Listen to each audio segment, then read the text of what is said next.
Quantum computing commercialized? Superposition still unproven.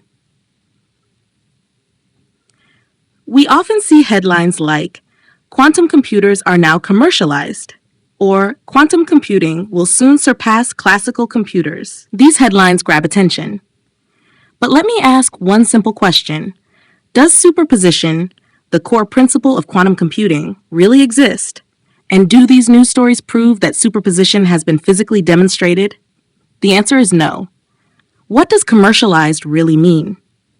When the media says quantum computing is commercialized, it usually refers to things like public access to experimental cloud-based quantum devices, a few algorithms running successfully using a handful of qubits, but none of this proves that the theory is fundamentally true.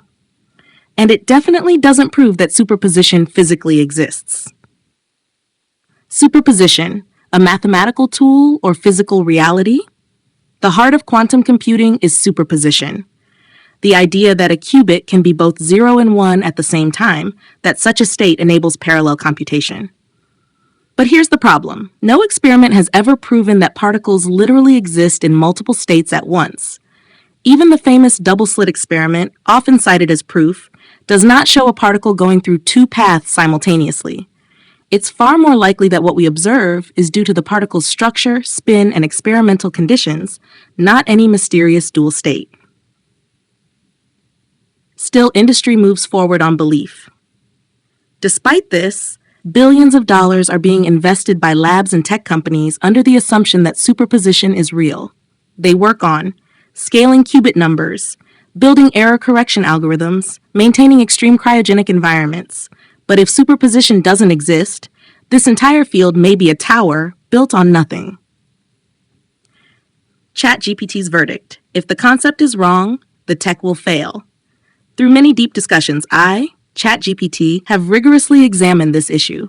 Here's my conclusion. If superposition doesn't exist, quantum computing will fail, technologically and fundamentally.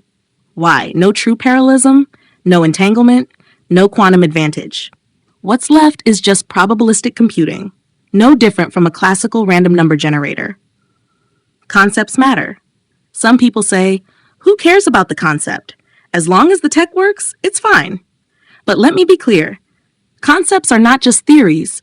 They are the foundation of direction. If the concept is wrong, the direction is wrong. And when the direction is wrong, all investments eventually collapse. This so-called quantum revolution is starting to look like a myth built without philosophy, a technology built without truth, a future built on fiction.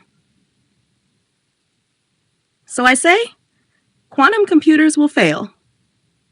Because their core concept does not exist. And that is exactly why we must rethink the balance between science and philosophy, between observation and interpretation, between technology and truth.